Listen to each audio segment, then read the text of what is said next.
Absolute values and square roots. So basically what we're going to be doing in this topic is we're going to be looking at the different sketches of absolute values and the square roots. And it actually turns out they're quite easy, basically just rules. And if you think about them logically, they make sense. So we'll start off with sketching y is equal to the absolute value of f of x from the sketch of y is equal to f of x. So basically what we're saying is, no matter what value you put in here, and whatever answer you get, positive and negative, the absolute value is going to say, okay, make whatever that is positive. So effectively what that means is anything that's below the x-axis, you just flip onto the y-axis, like this. Done. Easy peasy.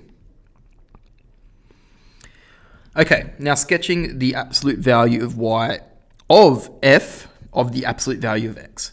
Now for this one, basically what we're saying is, okay, regardless of whether you put positive and negative numbers in there, okay, so if I put 1 or negative 1, okay, it's going to turn that back into the value of 1 before it applies the function, okay? So the easiest way to sketch that is to literally sketch the right half from the y-axis, and then anything that is on the left-hand side is not going to exist, but in fact be a repetition of what is happening on the right-hand side, okay? And the reason why that works is, well, if you think about the value of 1, so if I put 1 into the function, it produces a value of negative 4.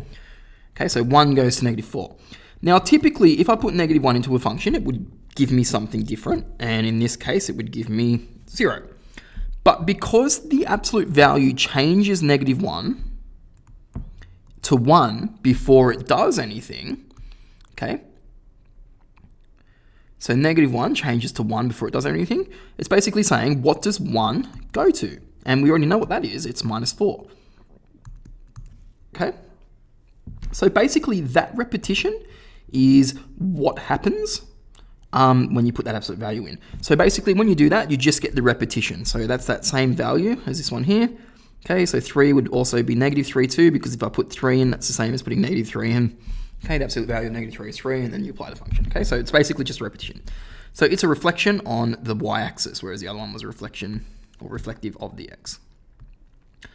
Now, sketching the absolute value of y is equal to f of x. Okay, so this one's a bit different.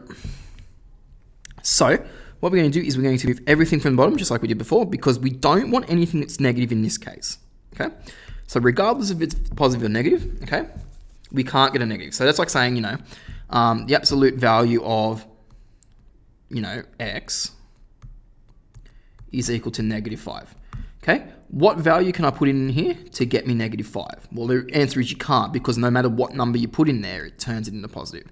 So anything below the x-axis is gone. So you're just going to keep what you've got on here.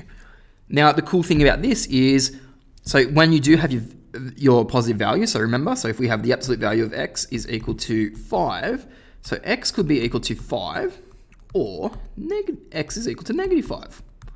Okay, so basically that repetition is reflective in the axis. So whatever value it is here is the same value below as well. So if I go over to the other one, you can see that that value is repeated here. So the shortcut is to draw the top half and then to literally reflect what you've drawn in that top half in the bottom half, okay? And that's it. That's all it means, okay? So basically, all you need to do is really remember those 3 rules, and then everything else you can draw from those. We might do example 1 before we start doing the square root. So let's have a look at example 1. Now, there's quite a bit. So example 1 asks us to sketch f of x is equal to x minus 1 times x plus 3, and transformations. Y is equal to absolute value of f of x, and y is equal to the f of the absolute value of x. Okay. So what I'm going to do for this one is I'm going to use a few different colors, and we're going to sketch question A on the same set of axes, like this.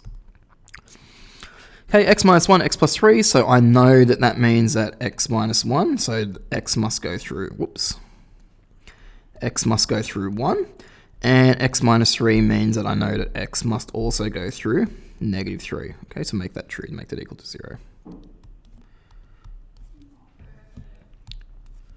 Okay, so with that being said, let's sketch the function. So we've got this function here. I know that the vertex of this function is halfway between it, so I know that it's going to be somewhere along that line there. Okay, and I know from the graph of the function that it is going to be 4 lower. So it should be at -4, okay? So it's just something that I know. But you don't actually have to know what that value is. You just need to know that the function is going to look something. Whoop, not like that. And also not like that. That's probably as best I'm going to go. Something like that. Okay, so that's that bit done. So on the same sketch, I'm going to, let's use the color red to do y is equal to the absolute value of f of x, okay? So what that one said is basically we're going to draw the function exactly the same. So I'm just going to do it like just next to it like this. Okay, so it's not going to be exactly the same. And everything that is in the bottom half here is going to be reflected in the top half. So it's just going to look exactly the same, but it's going to be reflected in the top half, like that. Now, the thing about these is they do have sharp turns as well. So as soon as they do, you reflect it. So it is a sharp turn. It's not like this. It's like that. It's sharp. Okay, like that. And so red is y is equal to the absolute value of f of x. Okay. So now in green, I'm going to draw the next line, which is the absolute value, or y is equal to f of the absolute value of x, like that, okay?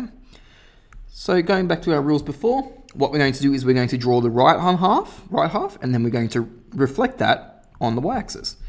So I'm going to draw this one on the inside, so this one's going to come down like this, and it's going to hit this point here, okay, like that. And then what it's going to do is it's just going to repeat itself, like this. Okay, like that. And so that's my function. It looks like that.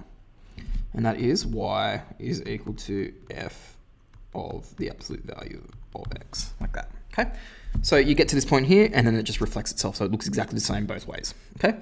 When you're drawing these, okay, make sure that they are going through the appropriate points and stuff like that. In a test, I would expect that you do it separately to make sure you maximize that mark. And for part B, we are going to be doing those ones separately. So when you're doing a composite of these functions, okay, basically you can apply one rule at a time and then do the other one, okay? So the first one we're going to do is y is equal to the absolute value of f of the absolute value of x, okay? So basically what it's saying is, okay, whatever value you put into there, okay, we're going to repeat it in the new direction, or in the y-axis. But then, what this part means is, okay, take any negative part and flip it so it's in the right, okay? So, our original function was the parabola that looked like that went through 1. So, if I was just to do f of this part, okay, we know what that looks like. That looks like this green line here. And the red part means that I'm going to take the bottom green part and reflect it so that it goes in the top red part, in the positive part, in the opposite direction. So to draw that, it's going to go down like that, okay, normally, and then back up like that. So that's what it would look like. So that would be this part here, but I want the absolute value of that. So I'm going to actually, so when I come down to these parts here, it's actually going to come back up in the opposite direction like that. And there we go. That's our function, y of the absolute value of f of the absolute value of x. Okay, number 2 is to draw the absolute value of y is equal to the absolute value of f of x. Okay, so again, we just need to apply the rules that we know, okay, one at a time, and then see what happens. So we know that the absolute value of f of x, now this one's actually quite an easy one. So we already know what the absolute value of f of x looks like, and it's that red one here. Okay, so normally what I would do is I'd say, okay, here's 1, Okay, here's negative 3 out here. Okay, so this one comes in like this, and then this one comes in like this, and then we know that it actually turns back around and it comes in like that, okay? So we know that this is what the function looks like. Now, the absolute value part tells me that anything I have in the negative, I'm going to remove, okay? And then I'm going to repeat everything in the negative everything that's in the positive in the negative value too. Okay. So take everything that's in the negative and delete it, and then everything in the positive, I'm going to repeat it. So basically, what that just looks like is, hang on, let me just make sure I'm getting this right. So going back to this one really quickly, I'm just double checking. Absolute value of y, absolute value of x. Yeah, and so everything that's in the positive gets repeated in the negative. So basically what this one looks like is just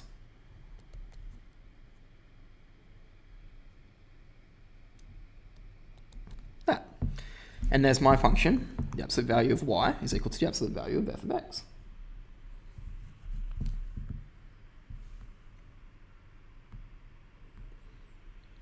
Okay, part 3.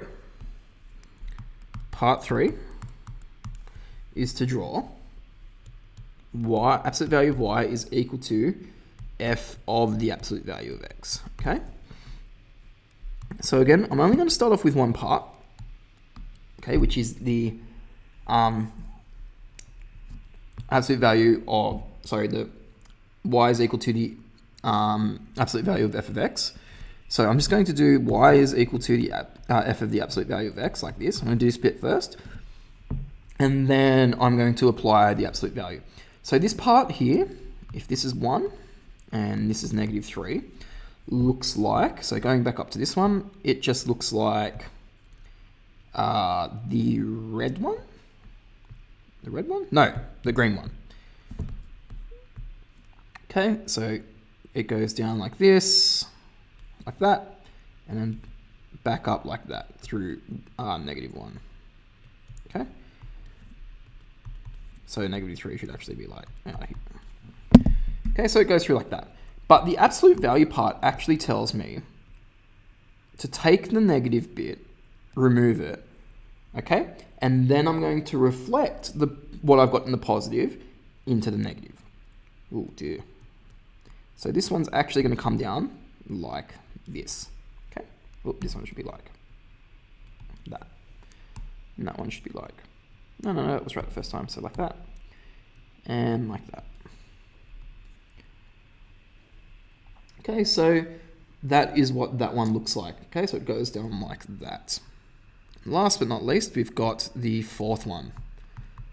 Okay, so the fourth one we're going to draw is going to be y is equal to the absolute value of x of the absolute value of x. So I probably should have done this one before this one, because this one at the top is actually, the one down the bottom is just literally half of the one on the top. It's literally just the top half of the one on the top. Okay, and why is that the case? Well, oh no, sorry, this one is the absolute value of y of f of x. Oh, the absolute value of y of the absolute value of f of the absolute value of x. Whew, so that one's like a mouthful. Okay, so f of x. F of x looks like, f of the absolute value of x, we know looks like this one that's quite skinny like that. That goes through 1 and negative 1. We know the absolute value of that is the one that goes, so here's the top bit here, and it comes back up like that. Okay, so we know that bit. Now the absolute value of that just means that this bit here is going to be reflected like that, and it makes this shape here. Okay, so basically this part here just means reflect whatever you've got in the positive and negative. Delete everything that's negative and reflect it in positive. Because there was nothing that was negative here already, we can reflect it straight away. Okay, so that is the absolute value of functions. Let's look at now the square roots. So square roots are a little bit easy, and we've got like this little checklist like we did in the previous lesson. So to sketch y is equal to the square root of f of x from the sketch of y is equal to f of x. So to sketch the square root, r for root, yeah, you know, just like the other ones with some difference in product, r is for root, is equal to f of x from sketch. So first thing first is we're going to take the square roots of ordinates wherever possible. So if you know that y is equal to 4, then the square root of y is just equal to 2. If you know that y is equal to 16, then we know that the square root of y is just equal to 4. That type of thing. If you can work out what something is by knowing what the value is, just do it straight away. But some systematic approaches to get through that is, so if you start with, so remove everything that's below the x-axis because we can't have the square root of anything that's negative. So looking down here, here's some negative and here's some negative. I can't do the square root of that. So it is literally gone. We get rid of it. So our square root function actually has no negatives. When f of x is 0 or r of x or 1, then r of x is also 0 or 1. So here's a 0, here's a 0, here's a 0, here's a 1, here's a 1, here's a 1. Here's the 0, here's the 0, here's the 0, here's the 1, here's the 1, here's the 1. Pretty much they're 1 to 1, that one. So where 1 is, the other one is as well. When y is equal to f of x is above y is equal to 1, the curve is below f of x, okay? So basically, you know, you've got your big curve up here that's above the 1 value, then your curve for your square root function is actually smaller, okay? And just like over here, this one's really big, so this one's much smaller. And we can see that too by literally looking at the 2's, okay? We know that the square root of 4 is the square root of 2, okay? So that's all it means for that bit. I'll get rid of this, okay? And anything that is below 1, so between 1 and 0, the square root is actually bigger than the curve of that is actually bigger. So you can see in these ones here that this one here, okay, versus this one here. So this one is like a bit steeper than the one of the original, okay? Now you'll notice in this one that we've got a discontinuity between -2 and -4. And that can happen too. So because -4 is actually on the 0, you need to make sure that you include that on your graph as well, like that, okay? And you'll see too that they've actually put in the dashes for the square numbers. So 1, 4, 9, you can do that too, just to make it a bit easier to put those points on. Okay, and we'll also look at this square function here, okay? So y squared is equal to f of x. So basically, what you're going to do is you're going to remove everything below the x-axis like we did before. So we're going to remove that, or remove that. Basically, you're going to work out what the square root function is, and then to get the y squared, you duplicate it in the negative area. And that's it. Like, it's exactly the same, except you're putting the repeat in the bottom. That's the only difference. Alternatively, the relation y squared is equal to f of x is exactly the same as the absolute value of y is equal to f of x. Because remember, this part here just tells us to reflect it in that negative. And that's it. Like, it's exactly the same, except you're just reflecting it. So let's do the examples for that one, and that will finish us up. Go away. Whoop. So, using the sketched graph, y is equal to f of x. So here we've got a function here, like this. I'm going to sketch this one. This one's going to be pretty easy. So we're going to start off we'll do some absolute value ones first, and then we're going to look at the square root and the square one down there. Okay, and we'll do these ones separately. So we'll start off with a. Okay, so a, let's do it properly. Okay, so a looks like this, and it says we want to do the absolute value of f of x. So the absolute value of f of x, well, what does that tell us to do? Well, that says take anything that is in the negative and flip it so it's in the positive. Do we have anything that's in the negative? No, we don't. So actually, in this case, it is exactly the same function as what we had. So that one's nice and easy. So if it's already all in the positive, then your answer is also already going to be in the positive. Okay. Part B, y is equal to f of the absolute value of x.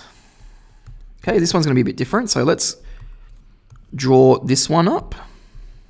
Okay, like this and like this. Okay, so y is equal to f of the absolute value of x.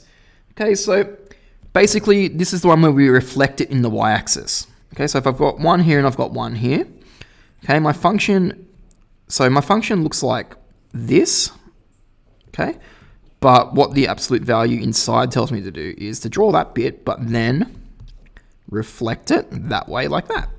Okay, and that's done. Okay, C is y is equal to the absolute value of f of the absolute value of x, like this. Okay, so for this one, what we're going to do is we are going to, well, if you think about it, the absolute value of f of x, remember, it means that take anything that's in the bottom and flip it. Okay, we've already done f of the absolute value of x. So basically, this one is also going to be the same as the one that we've already drawn. So 1, 1, negative 1 goes like this, like this. And so this one's also going to go like that as well. Okay, so like that. Now D. Absolute value of y is equal to f of x. Okay, a little bit different this one. Okay, so the absolute value of y just means take anything that's in the negative and remove it, and then repeat what's the positive in the negatives. So my function looks like this. So this is my original function. Okay, I'm not actually doing anything with that. All I have to do is I just got to repeat it, but in the negative direction like that. Okay, and so that's that one there. So that's the whole function. In fact, it's 2 parts, and that should be touching the thing too. Okay. Part E. So part E is to do the square root. So y is equal to the square root of f of x. Okay.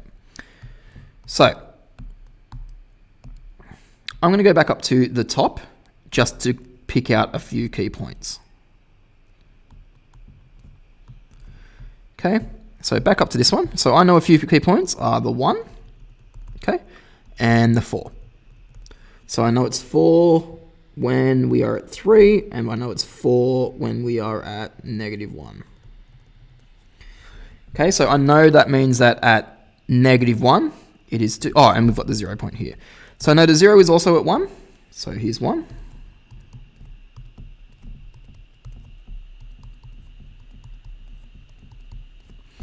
Okay, so the 0 is also at 1. I know that it is 1 at 1. So when 0 and 2, at 0 and 2, it is also equal to that. But for this one, so it is 4 at negative 1 and 4 at 3. So then I know that the square root of those is just 2 at those values. So like that. So this one is going to basically look like a bit of a parabola except for some stuff that happens. So anything that's bigger, the curve is slopier, but anything that's bigger than the curve is steeper. So it's actually going to go, so this one's a really weird one. It's going to come in a bit and then out a bit, and then turn, comes out, and then back in, like that. Okay, and that's pretty much it, except for the last bit where we're going to do our y squared is equal to f of x. So f is y squared is equal to f of x. So we know that in this case, okay, when we've got y squared is equal to the function, we just take the square root, which is that one up there, and we just flip it in the negative 2. So 1, 2, 1, 2. So I know that it was 0 here. I know that it was 1 here and 1 here. I know it was 2 here and 2 here. I know it looked sorry, that's a lie. I know it was 1 here and I know it was 2 here. Whatever. And I know that it was steeper here and it came in. And it was steeper and then comes back out like that. Okay, so something like that. Okay, and then I just know that it is the... now this one's going to be tricky. So it's going to come in and then out. and then in, and then out. So in, and then out like that. So something like that. It's very hard to draw these on this laptop, actually, with these sketches, but yeah, basically that's what we get, something like that. So that's all the different functions, and that's how we draw them all, like that. Yeah, okay, so just like that. So that being said, that's all of them done, and that's the second lesson done for this week. So I hope that you get through this okay, and if you need extra help, just let me know.